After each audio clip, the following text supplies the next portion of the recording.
Right now. Oh well, when we're not playing, we're partying, and when we're not partying, we're sleeping. So it pretty much takes up all of the day. We're having a really good time. The tour is going very well. Audience has been going crazy, and I'm really enjoying this tour, especially because I came up with some really cool stuff for my drum solo, which no one has ever done before, and which has been getting a lot of good reviews, on MTV, no less, and a lot of the cities that we played. So I'm really happy. Great. And how have people been reacting to the band, after a long, all these months on the road? Oh, it's going great. The audience is really into the band. Each year I think we get a little bit better. We're trying harder, and we're enjoying what we're doing, and we really have like a sense of purpose, which I don't know what the purpose is, but we've got it, and it's definitely showing in the band's playing. And definitely, Bruce's addition to the band has really been felt a lot, especially in the girls backstage. No. Anyway, also on the tour, you've been playing with a few bands who've been opening up for you guys. How are the bands that you're playing with? Every one of them so far has been going over very well. We started out at the beginning of the tour, November 30th. We started out with Black and Blue, and they stayed with us until New Year's Eve. And they're a great bunch of guys. I mean, I never worked with them before, but they're really a dynamite band. I mean, I love them, and I love them as people. They're great guys. And they had a split, and then we got lost, and they've been with us since the 1st of January. In fact, they were, which is the last tour, all right? Well, for part of it, yeah. Yeah. They were with us a little bit longer, but this Sunday night, well, I shouldn't say that. Don't worry about it. Okay. They stayed with us until we did New Orleans, way back in the beginning of March, and then now we've got King Cobra, who's been opening for us, and it's great. Great. Yeah, I think for the Meadowlands, though, we have somebody different. Oh, so then you will be running up the tour at the Meadowlands, right? Yeah, I think we've got Blue Oyster Cult opening for us. Oh, right. Yeah. That's really fantastic. Also, so speaking of touring and concerts, Kiss released a video concert, Animalized Kiss in Concert. Whose idea was it? Whose idea? Yeah. I don't know, to be honest with you. I think because the tour last year went so well, and the band is just kind of like really gelled. The videos were being shown, the songs are doing well, the album did great, and the tour was really hot. We were really very hot last year, and we just kind of like celebrated. We wanted to celebrate, and we wanted the people that didn't see us to see us on tape. Mm-hmm. We were really proud of the show. How did it how did you get the connections with the MTV to also telecast the concert, even though they bleeped out all the uncensored parts, I don't know. I mean, I don't usually handle all that kind of stuff. Right. I guess you just call them and say, hey, look, we've got a video. Why don't you show it? Right. We're a famous band. We're Kiss. Show this video. But it was great, though. No, in all honesty, MTV, the people on MTV have been very supportive of us. And they really love the band, and they're good friends of ours. Uh-huh. And they wanted to show the video. Of course, they had to edit it for TV. Right. But, we're selling the cassette, unedited, and it's great. Great. Also, speaking of cassettes, there's been a wide audience response of trying to get the old movie Kiss Meets the Phantom of the Park, which is not on video yet. Right. Is the band thinking about releasing that movie on? I would guess, since we saw it, I think 2 times in a row. I don't know, maybe a couple of months ago in one of the cities we were staying. They had it like on a Friday night, and then they showed it again on Sunday night. Mm-hmm. It was like really surprising, that all of a sudden it was being shown a lot. Right. So if there is interest, if there's enough interest in in the movie again, I'm sure it'll be released on video. Great. Also, speaking of Kiss, live in concert, there are rumors floating around that Kiss will be working on new live material to release a live album. Sensibly, you were thinking about titling Kiss Alive 3. Is that possible? Well, it's definitely possible, and it's definitely going to happen. When it's going to happen is not decided yet. Right. I don't think it's going to happen this year, probably next year, but there will be an Alive 3. Mm-hmm. I mean, I can't wait. I want to do a live album, and World War 3 sounds like a great title for it. Right. It's been around for a while. And also, I mean, I don't know how you're going to get into the details, but on the album, are you going to just include with Bruce Kulick in the band, or are you going to include all the other guitarists that were on the band previously? What do you mean, on the live? Yes, like with Vinnie Vincent and... No, if we do a live 3, we're doing a live album of the band as it is now. Right. So there's no reason to add other people. Right. And playing in the band now. Great. You do a live album because we really, really want to. Mm-hmm. Are you collecting material now? Getting ready? Are you collecting material right now and getting ready for this live album? No, not really. I mean, we're going to do, when we decide to do it, we'll decide what material we're going to do. Right. Because we have another studio album to do first.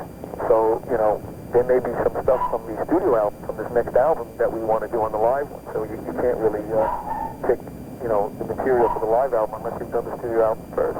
Mm-hmm. Okay, let's go to a song. We'll do one from the new LP. We'll be doing, before we go into the song, I just want to ask you about the song and what revolves around it. We're going to do All Night, and I want you to talk about it. Oh, that song is just kind of telling, it's kind of a call to arms, or a call to bed, I should say, would be more appropriate. Mm-hmm. When you work all day and you get bored and you hate your job, and, the only thing that makes it better is when you're up all night. Okay, All Night, right here on 93.5 WRTN. That was All Night, right here on 93.5 WRTN with Tony Guarino, and the feature interview of the week with Kiss, Eric Carr, right here on the phone. Okay, Tony, pick up your pants because the song's over. Okay. You got carried away, but it's just a song. Yeah. Okay, let's just go to the album, and I just want to say Asylum is doing very fine on the market, and the videos such as Tears Are Falling is getting much airplay on MTV. How do you feel with the success of the album, especially that it's Kiss's 20th release? Yeah, I think, everybody's happy with it. It's consistent with, what we expected just from last tour, because Animalize did so well and the tour did so well. So this album is doing great. And we're real happy. The album and the tour and the videos, the whole thing is really, really happening. Mm-hmm. Also, speaking of albums, the band re-released Creatures of the Night LP, and especially with the new cover of the current band lineup. Whose idea was it, and why? Well, we all talked about it, and I'm always talking to Dean and Paul about Creatures of the Night, that album, because that's my favorite album, Kiss album of all time. And it just, I've always been personally, disheartened by the fact that it didn't really do what it should have done because of the timing, when it came out right after the Eldest. Right. And so I guess, it's just from me nagging for the last 6 years, or 4 years, whatever, from that album, and from what other people have said about the album. That album is it's a great album. There's a lot of great material on it. The sound, no other band that has come close to getting that type of a live, but a really, really hard sound, that we've done on that album. Mm-hmm. And I think we just decided that maybe it was time to, to give the album a second chance, Right, and I thought, and it was a good idea. It was re-released, Creatures of the Night, the title cut was remixed, and the whole album was remastered, just some of the low end was rolled off, because my kick drums on the original were just so big that it would swallow up everything. Mm-hmm. And, it was a little difficult to get some play on the radio because the kick drum was just swallowing up the whole track. It was compressing like unbelievably. Uh-huh. So you remixed the whole album? No, the album itself was remastered. Right. Some of the low end was rolled off the whole album and some of the highs added. But the title cut was remixed. Uh-huh. I see. Well, it was a good idea, and it's doing well in the market, and I'm pretty glad for all you guys. Yeah, so am I. It's a great album, so whoever's listening out there, get it, buy it, you're going to love it, you're not going to believe how great it is. Okay, also, I just want to mention that, you guys, the band, are known not to keep their fans waiting for an LP. You always put an LP just on time, not like all those other bands who take a long time. And you guys started work on material for the next album. It's finished already. Excuse me? It's finished already. Oh, it's finished already? Yeah, we did it yesterday. We wrote the material, we rehearsed it, recorded it, and mixed it, and pressed it yesterday. Uh-huh. So we'll be selling the new album at Meadowlands. At the Meadowlands. No, I'm just kidding. No, we ride on the road all the time, whenever there's some time. It's a little difficult for me because my ideas, they either just come to me or they just don't, It's not like I can sit and work on something and come up with something. Right. My things are like spontaneous. It either happens or it doesn't. But everybody tries to write, we try to keep active, we try to come up with new ideas. Mm-hmm. And there are a couple of things kicking around, nothing, you know, that I think is really positive to be on the next album. But as soon as we get off the tour, we've got a couple of things that we'll be doing, you know, separate things, and then we've got some festivals to do in Europe. Mm-hmm. Over the summer, there'll be Monsters of Rock, I think we're doing. Right. And then we're going to go, you know, come right back to the States and record, and the album will probably be out in the fall. Great, great. And you have any idea when it'll be released, the album? No, we may hold off the release a little bit longer. Right. Because, you know, although it's great that we, you know, that we're consistent, that we come out with an album almost, you know, to the day every year. Mm-hmm. So sometimes, you know, it's better to wait a little longer because you don't give the album before it a real chance to right. of course. Mm-hmm. And you know, and you don't want to run the risk of overdoing yourself either. Right. Are there going to be any? Hurt yourself, you know. You really do. Right. Are there going to be any outside contributions to the album? Just as yeah, we're asking for money now. No, I meant. Put Kiss into the studio. Right. No, because I meant on this the current album, What album? The Asylum. Yeah. And you had Desmond Child and West Beach and Rod Swenson to help out on a few songs. Yeah, you know, each of us writes in his own way. Mm-hmm. Okay. So, you know, me, I usually write alone. Bruce will usually write alone. And then when you know, either one of us has a core of an idea, then we bring it to the band. Right. You know, that's like the way All Hell's Breaking Loose is done. You know, Mm-hmm. I had all the music, drums, bass, guitars, the guitar riff, everything, the arrangement identical to what's on the album. Right. No vocals. So I brought it to the band, and, you know, the band completed it, okay? But by the same process, you know, somebody can write and get an outside source to come in and finish the song or work with it. I know Paul likes to write with people. Mm-hmm. You know, Gene likes to write with different people.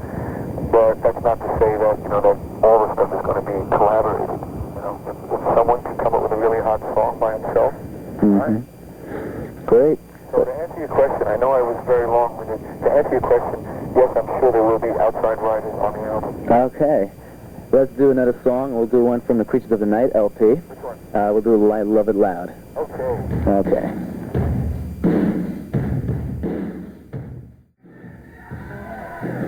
.5 WRTN. This week's feature interview with Kiss, and we just heard I Love It Loud right here at the station. I tell you, Tony, my heart is like pounding from that song. I love that song. The drums on that song kill it, okay? Yeah. What can I say? I'm being impartial. You know how that song came about? How? Well, rather self-explanatory. No. That song came about when, before we started recording that album, the Creatures of the Night album, me and Gene, because I had been nagging about how much I loved John Bonham, and I wanted a big drum sound, Uh-huh. me and Gene went around to about 5 or 6 LA studios, and we would get like a kick drum and a snare drum in each of their biggest rooms, and I would play a little and we'd put it down on tape. Mm-hmm. And finally we found a studio that had a huge rehearsal hall. It wasn't even, you know, part of the studio. It was just a rehearsal room down the other end of the building. Right. And with a kick and snare drum, I started playing just a straight beat. Mm-hmm. And it sounded so great. We kept that on tape. And Gene kind of like made a loop out of it. Mm-hmm. And that kind of gave me inspiration to write I Live It Loud from that drum sound and the beat that I was playing. Great. And it's a little Kiss trivia. Hey, we might include it in one of our giveaways in the future, you know? We never know. Anyway, I just want to mention, I'm just going back to the interview, I just want to know that the members of the Kiss have been involved in various number of projects. You know, Gene with the acting, and he also produced a few of the Keel LPs and Wendy O. Williams. You performed one track on Wendy O's first LP. The song was called Legends Never Die. How was... Okay, well, the way that happened, you know, actually I have a song that I co-wrote on that also. Mm-hmm. Plus I'm doing some of the backgrounds. You know, we had a bunch of people singing there. Yeah, the song is, oh, God, what's the name of it? Oh, Ain't None of Your Business. That's Right. something that I came up with. Yeah. Anyway, I forgot what we were talking about. Oh, we're talking about the... Legends Never Die. Yeah. That track, the original track was going to be a song that Gene wrote called When the Legend Dies. Right. And the acoustic guitar and the drum tracks were recorded in L.A., you know, as part of Mm-hmm. Creatures of the Night album. But, you know, it never got used, it never got completed, and we just kind of left it sitting around, and, you know, Gene decided to work on it again and switch it around a little bit. So what you're hearing there is the acoustic guitar and the drum track that was originally recorded in 1982. Wow, that's really something strange, you know? It's like when you did it a long time ago, you just transfer over to another person, they just add more to the song, and just totally turns out to another song. Yeah, it was great, you know, it was a great idea, great, you know, a lot of good stuff in the song, the arrangement and the music of the song. But, you know, compared to the other material that we had at that time for the Creatures album, it just wasn't as good, so we decided, you know, and plus, When the Legend Dies just sounded a little bit too downbeat, too depressing, you know, so we left it out, you know. But as it turned out, it became much, much better. Great. That's fantastic. Also, you produced the South Carolina band, New York. No, I didn't. I was going to. You were going to? I was going to. I decided, I'll tell you, I saw those guys when I was down in Daytona on a weekend binge. I was partying in Daytona for a couple of days, and I happened to see them. And I really fell in love with the guys. You know, they reminded me of a cross between, like, I don't know, Van Halen or any of the newer bands and old Kiss. Right. And I really found it kind of unique. You know, the music didn't sound like every other band that I'd been hearing. So I kept in touch with them for the last year and a half, and I got, you know, some material from them. And I was really seriously considering doing it, but at the last minute I had to kind of like cancel it out because of my own commitments, and I didn't really think that I had enough time, and I was able to give them the attention that I think they still need. You know, so, but I still think they're a great band, and I wish them a lot of luck, and, you know, and I still keep in touch with them. So it's not to say that I won't be producing them. Not right now. Would one day you would like to be producing anybody else? I mean, well, I want to. You know, I mean, I get lots of tapes. You know, Gene and Paul and Bruce also now. You know, you get lots of tapes everywhere from bands, and most of them just, you know, don't sound like anything, or just sound like everything else that's out there. That's why that band New York really stuck in my mind, because they were the only band so far that I've heard that I really thought was different. But you know, in retrospect, and, you know, the more I got into it, I saw that there was still a lot of work that they needed to do before they were ready for me, and I think before I was ready for them. right. So, you know, it's not totally out, but for right now, it's on hold. I'm still looking for bands. Well, it goes to show you that the rock and roll industry and the business is so crazy and hectic, you know? Yeah. I mean, even I just want to let the audience know, like, it just took a long time before both of us got in touch with each other and just doing this thing right now, you know? Anyway, let's go to another track. We'll do an old Kiss tune, and we'll be doing Detroit Rock City right here on 93.5 WRTN. All right. Detroit Rock City right here on 93.5 WRTN with Tony Guarino and Eric Carr of Kiss. Hi, Tony. Hi, everybody out there. Hello. That's the part name. Okay. The end of that song always, like, really bums me out, you know? Yeah? It really bums me out, yeah. All right. It reminds me of a lot of nights in my car. Coming back from New York clubs. That's great. Well, wrapping up the interview, I just wanted to say thanks a lot for the time you put in and talking to me and letting the people out there know what's going on with Kiss. Before we go, you know, would you like to add anything else to the audience, or what you would like to let them know? Gee, what do I want to let them know? Oh, I know what I want to let them know. Look, this is New York, okay? Maybe not New York City. You know, we did the Garden already this tour, okay? Now we're in Jersey, still New York. If you're not at the concert, and I tell this to people all the time, if you don't come to the show, I've got everybody's name and address. I want to come the next day and personally beat everybody's butt that doesn't show up. You are, too. That's right. I'm definitely going down to the show, too, that night. Okay. And I'm just looking forward to it. And I hope you guys, wish you guys the best of luck. Great show at the Meadowlands, okay? Okay. And we just hope we get in touch with you sooner or later next time. Hey, wait a minute. You know something? I just remembered something, Tony. What? I want to add this. Okay. You know, anybody that saw us at the Garden Right. didn't see, like, the complete show, because we've got a whole totally new stage. Yeah, I heard about that. I was going to ask you about that. I heard a lot. Let me just, like, start. I'm going to start, like, from scratch, so you can put it wherever you want. All right. You're taping this, yes? Yes, I am. All right, so I'm just going to, like, why don't you ask me about that, and then I'll tell you.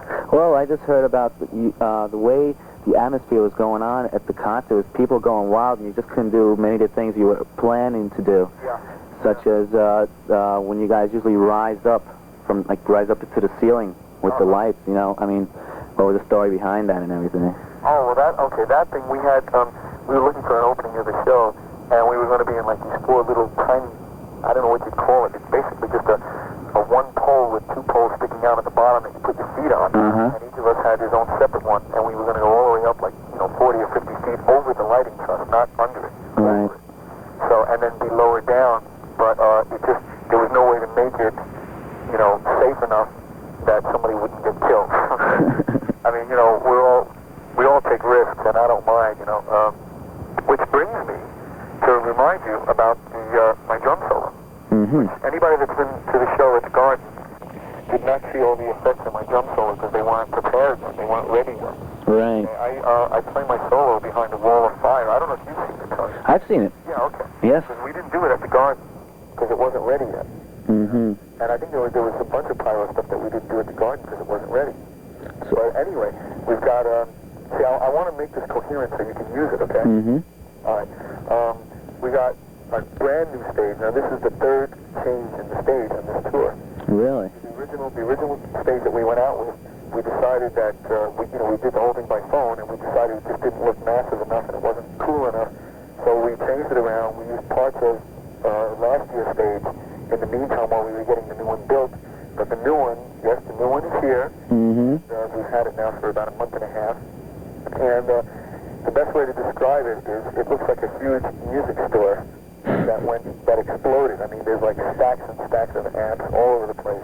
We've got tons of pyro now, which we didn't have at the beginning of the tour. And so everybody that saw us, that thinks they saw us at the Garden, hasn't seen anything yet. Great. So with that, I just want to say, go to the show at the Meadowlands. It's going to be a big show and a whole new stage setup. And I think we're going to have a few surprises, too, because it's going to be the last show. So if you're not there, you're going to miss something really special. Okay, Eric, I just want to say thanks a lot, and thanks a lot for putting your time. And once again, take care from this week's feature interview of the week with Tony Guarino and Eric Carr on 93.5 WRTN.